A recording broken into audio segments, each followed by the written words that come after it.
You sold your business, but prepared to be depressed.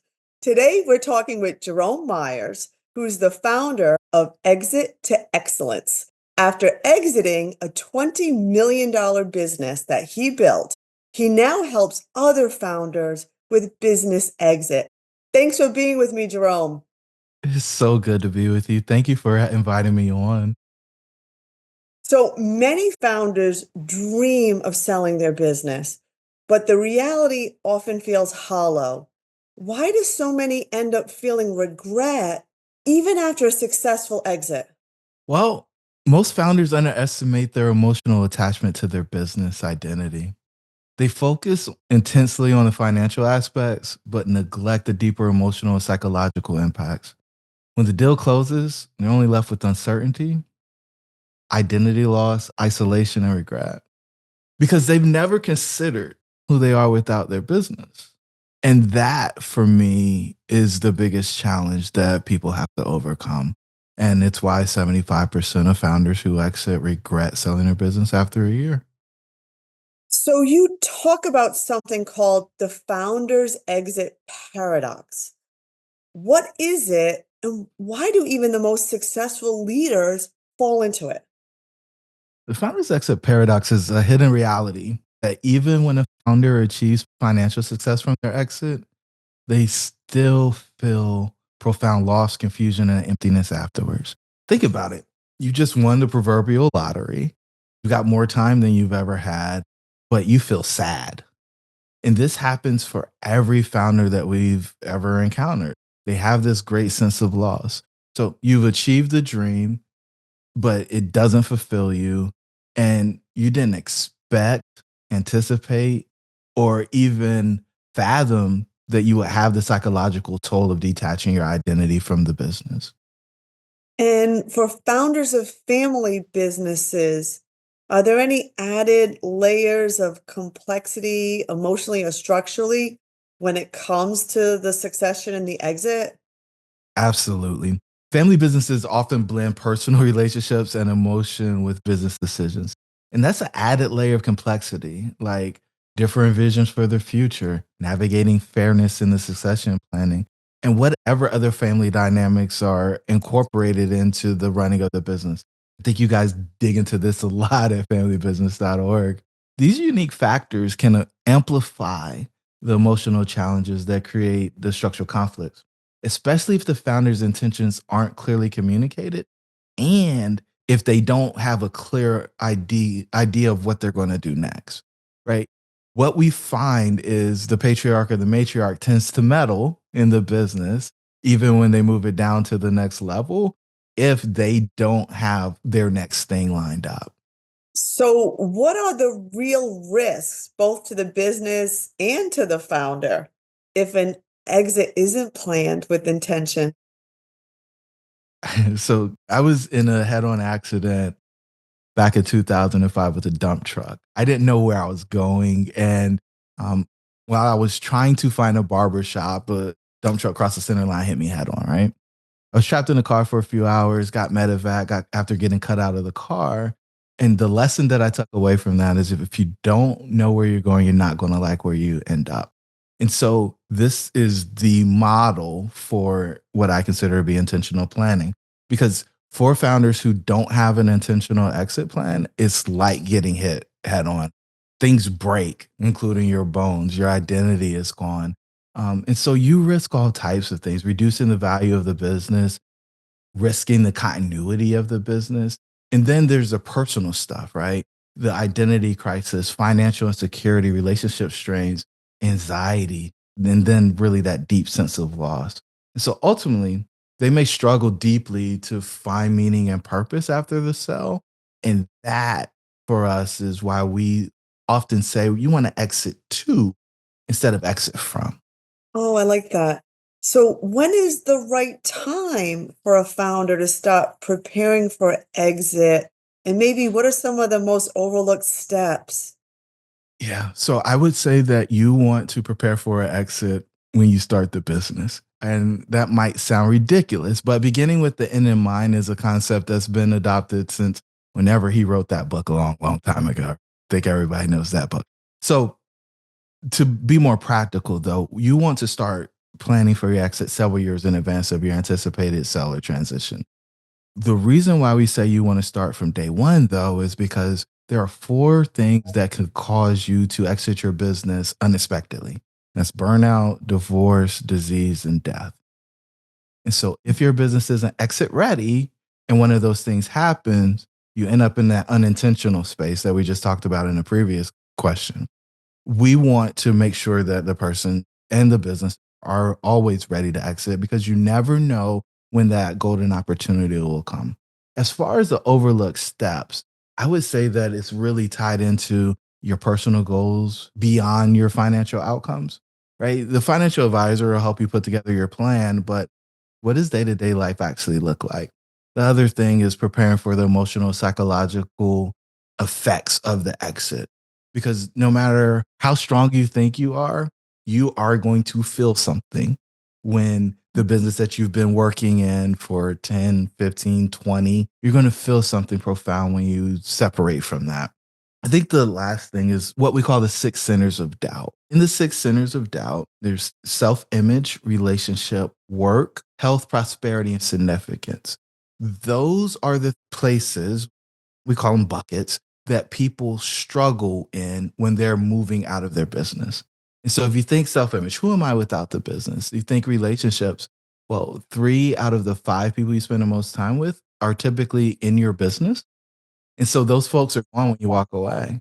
So 60% of the people that you spend time with on a daily or weekly basis, you don't spend time with them anymore. Who are you without those folks? And who are the new people going to be? And then the last one I'll just put in is, if you've been working in the business and you don't have a lifestyle business, you've been doing 30 plus hours. Some people do 100 hours a week. Get those hours back. What would you do with extra 30 to 100 hours in your week? Most people don't have an answer for that, but that is the reality of being post exit and something that I believe people really need to give some thought to because idle time can be a very, very difficult space to be in. Also, what I'm hearing is when we think about founders retiring, chances are then they're not looking forward to time on the golf course. That's not a reality for them, or more time with my grandchildren. It sounds like what I'm hearing, they need something much more. Well, yeah, I think about it as some people might not like this analogy, but I think it's very true for founders.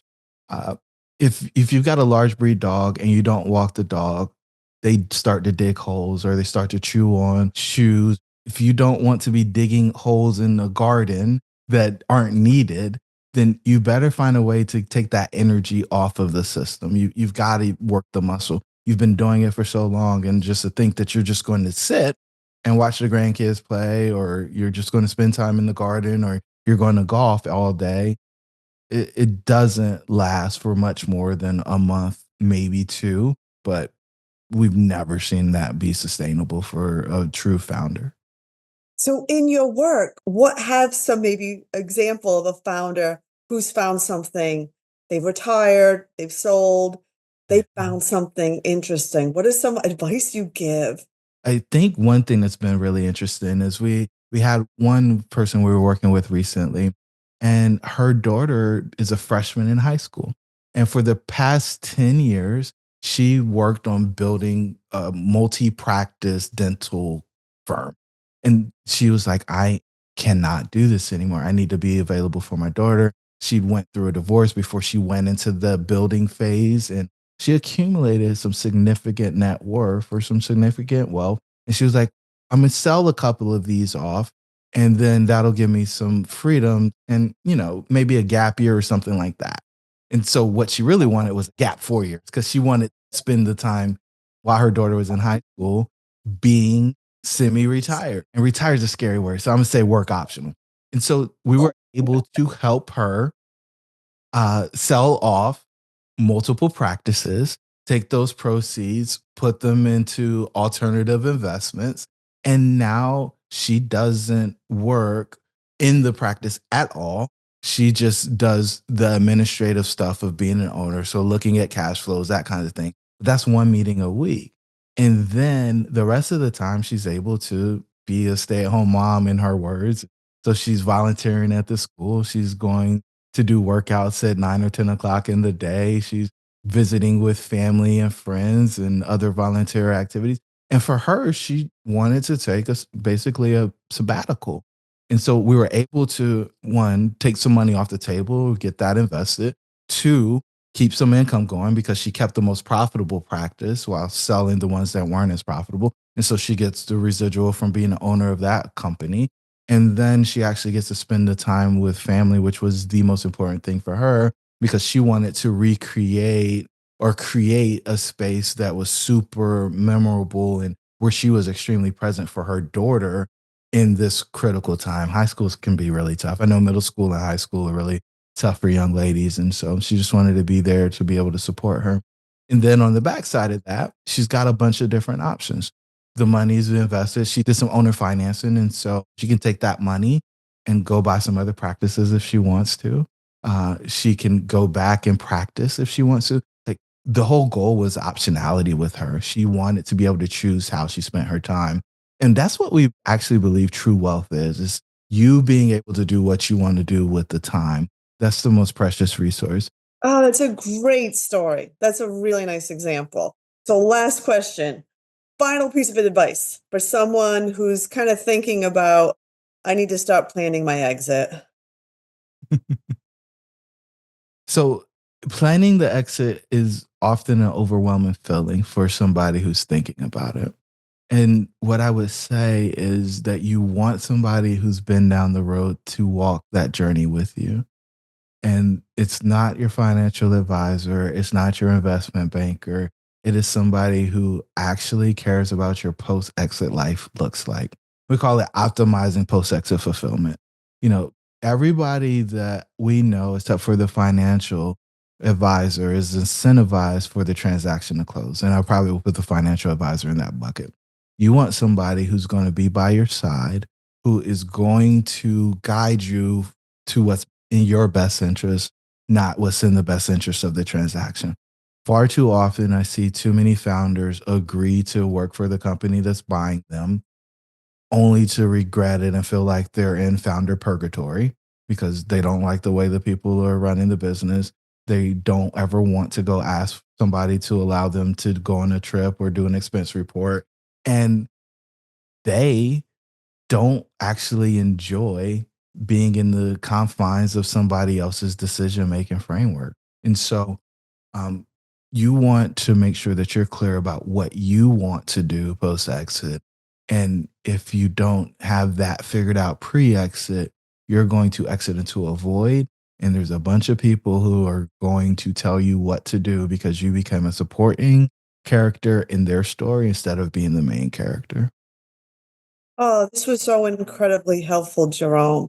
And it sounds like we do. We usually put so much emphasis on the financial issues and forget the Mhm. person as a whole and the emotional roller coaster. And it's great to know that there is help out there and there are resources. And it's really something to think about, particularly since so many do end up being, depressed or regretting it. So it's been an absolute pleasure. Thank you, Jerome. I'm Kim Eddleston at family business.org. Thank you, Kim.